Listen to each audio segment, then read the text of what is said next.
Chapter 1. In the court of the Byzantine emperors some years before, 1042, in Byzantium. Inside the dark, damp cell, Harald Sigurdsson, soon to be known to the whole world as Hardrada, sat slumped in the corner, staring at his fingers, wondering how he'd managed to allow himself to fall so low.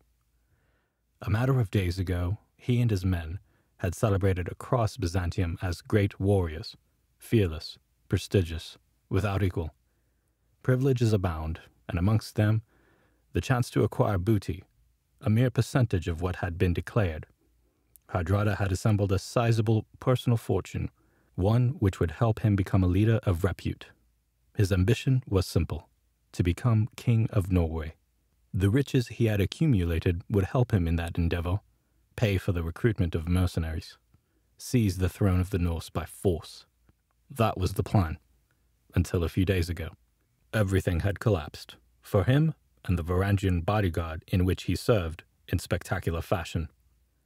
Coming across them at night, the newly formed Scythian guard overwhelmed the Varangians whilst they sleep, slitting throats, splitting skulls.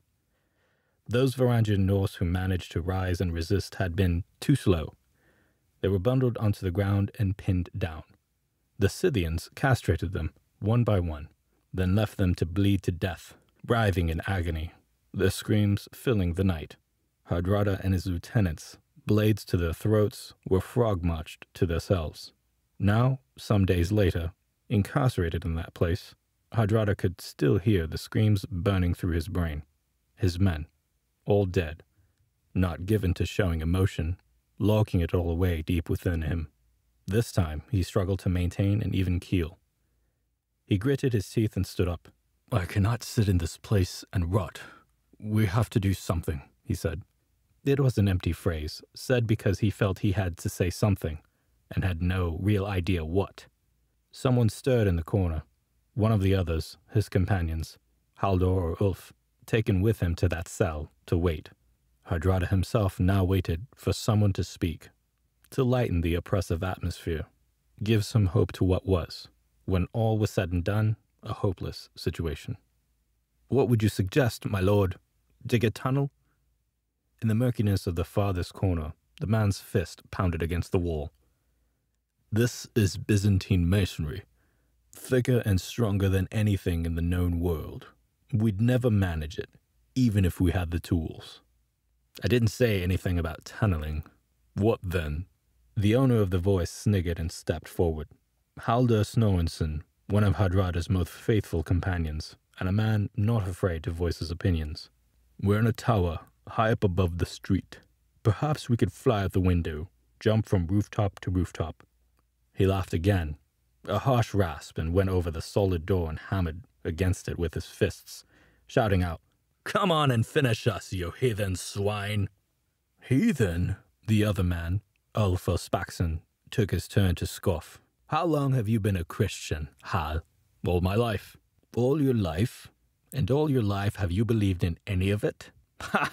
Don't patronize me, Ulf. We're in a heap of shit right now, and anyone who can come to our aid, be it a Christian angel or an old Norse god, I'll not turn away either." Haldor turned to Hardrada. "What of the Empress?" He spread out his hands.